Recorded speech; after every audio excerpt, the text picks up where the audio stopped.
Assalamualaikum dan salam sejahtera kepada anda semua.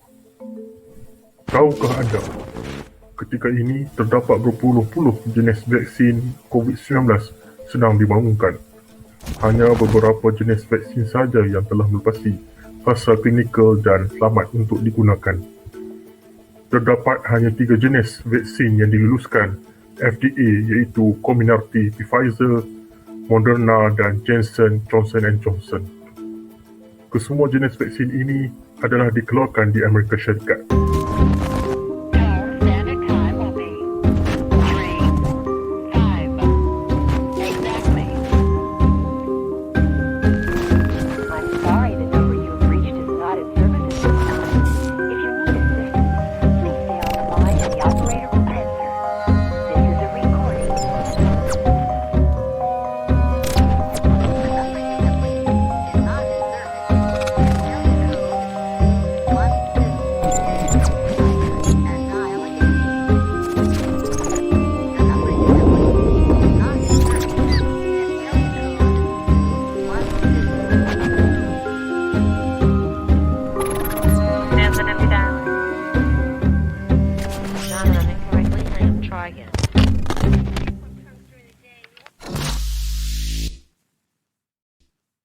Kebanyakan negara-negara lain telah meluluskan penggunaan vaksin selain keluaran Amerika. Antara jenama yang paling banyak digunakan ketika ini ialah Sinovac, China, AstraZeneca, United Kingdom dan Sputnik V, Rusia. Vaksin COVID-19 ini mempunyai peratusan tahap keberkesanan yang berbeza-beza. Terdapat masyarakat, termasuk dari golongan ahli politik dan artis-artis berkata bahawa vaksin jenis Pfizer adalah lebih berkesan dan lebih selamat berbanding jenis lain. Johnson & Johnson is a very good vaccine. Moderna and Pfizer are the best. And I am going to do everything I can to make sure the residents of the city of Detroit get the best. Saya ada alahan kepada jenis-jenis ubat-ubatan. Kalau Panadol pun puan tak boleh makan, Sinovac puan tak boleh ambil. Doktor ni yang suggestkan pada saya tidak mengambil Sinovac, ambillah Pfizer.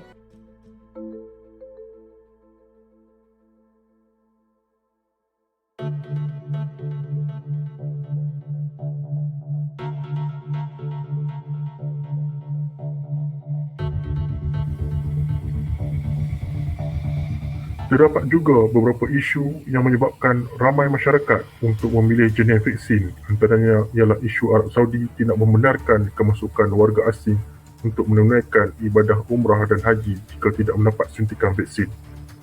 Lebih mendukacitakan ialah hanya 3 jenis penerima vaksin sahaja yang diluluskan kerajaan Arab Saudi, iaitu Pfizer, AstraZeneca dan Moderna. Walau bagaimanapun, pada 13 Julai 2021 baru-baru ini, kerajaan Arab Saudi menambah 3 lagi senarai penerima vaksin, iaitu jenis Janssen, Sinopharm dan Sinovac. Ini sedikit sebanyak memberi kelegaan kepada masyarakat yang ingin menunaikan umrah dan haji.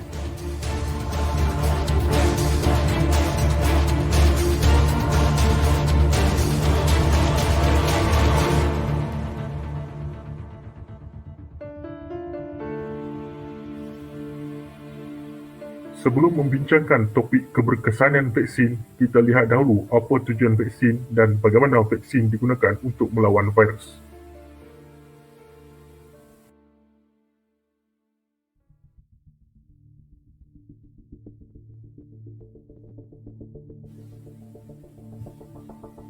Bagaimana badan kita melawan virus?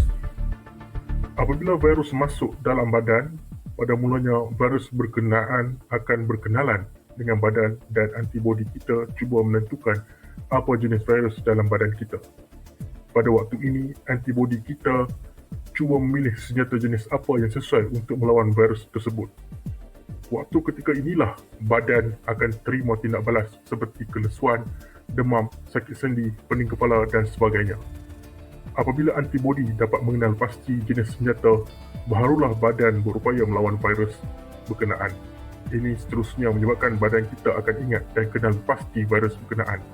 Inilah dinamakan sebagai imuniti.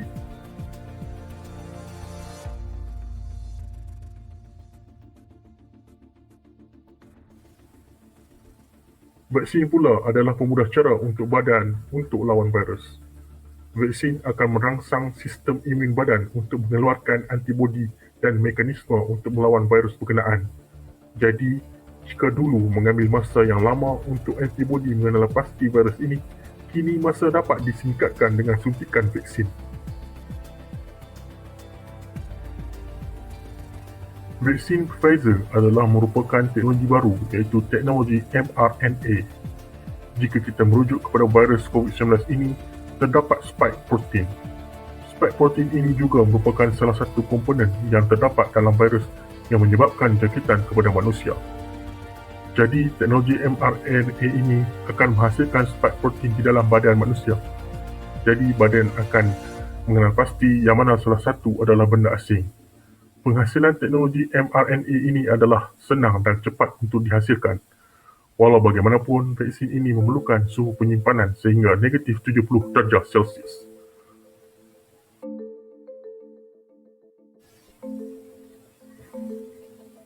Vaksin Sinovac ialah vaksin inactivated virus yang bermaksud virus yang lemah. Badan akan melawan virus yang telah dilemahkan dan badan seterusnya menghasilkan antibodi bagi mengatasi jangkitan seterusnya. Teknologi ini sudah lama dibangunkan. Sebagai contoh, ia pernah digunakan untuk penyakit polio dan rabies. Suhu simpanan hanya 2 hingga 8 darjah Celsius sahaja.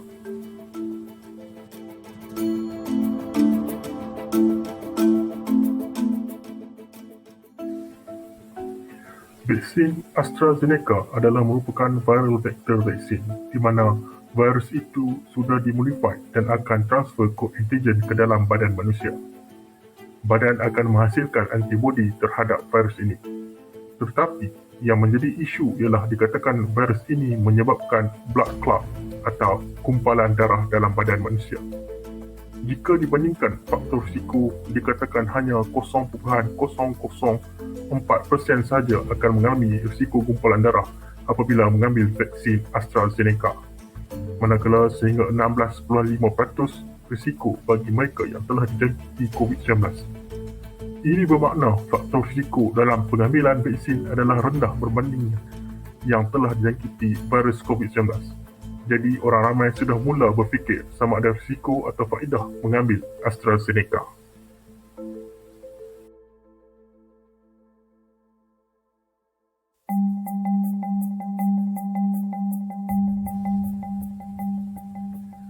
Di antara ketiga-tiga jenis vaksin ini, Pfizer telah menunjukkan keberkesanan yang paling tinggi iaitu sebanyak 95%, diikuti AstraZeneca 62 hingga 90% dan Sinovac 50.4% hingga 91.25%.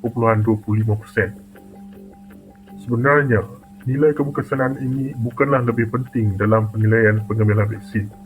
Yang paling penting ialah kita perlu memahami apa yang vaksin itu boleh lakukan kepada kita dan tahap pencegahan daripada dijangkiti wabak.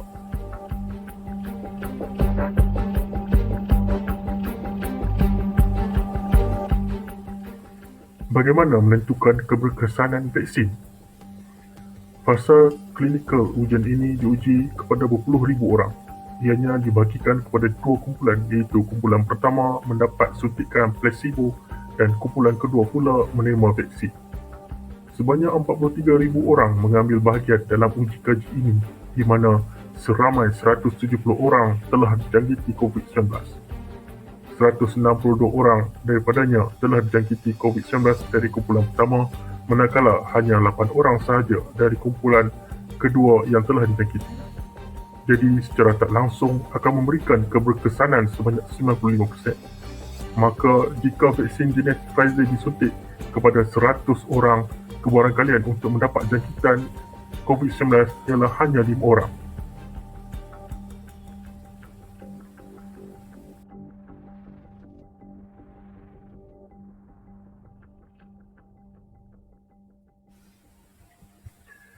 Setiap vaksin yang dikeluarkan termasuk Pfizer, AstraZeneca, Sinovac, Sputnik 5 dan sebagainya menggunakan kaedah yang sama dalam menentukan faktor keberkesanan vaksin tersebut.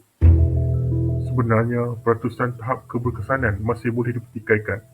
Ini kerana setiap ujian klinikal yang dibuat mempunyai faktor keadaan berbeza-beza.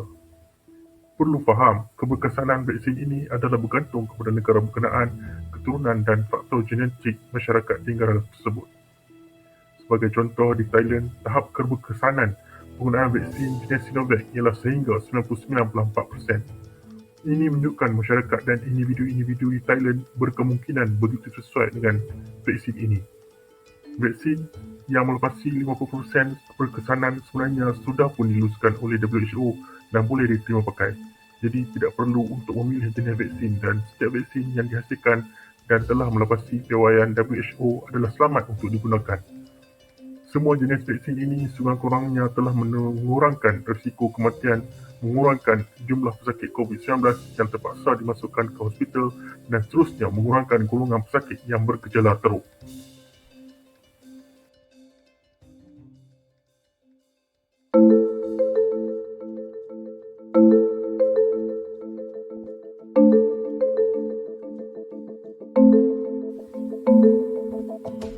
Walau bagaimanapun, untuk mencapai sifar jangkitan, masyarakat perlu mendapat imuniti kelompok dan inilah tujuan sebenar pengambilan vaksin. Imuniti kelompok atau herd immunity ialah satu keadaan di mana jangkitan penyakit tidak dapat berlaku kerana semua orang telah ada imuniti dan juga semua orang telah divaksin. Bagi mereka yang telah mengambil vaksin, mereka ini merupakan benteng iaitu sebagai penghalang virus COVID-19 daripada masuk ke dalam komuniti. Untuk mencapai komuniti ini, masyarakat perlu mencapai sekurang-kurangnya 60% hingga 70%. Kita boleh ambil contoh di Amerika yang sudah mencapai imuniti kelompok yang menunjukkan penurunan mendadak kes COVID-19 ini.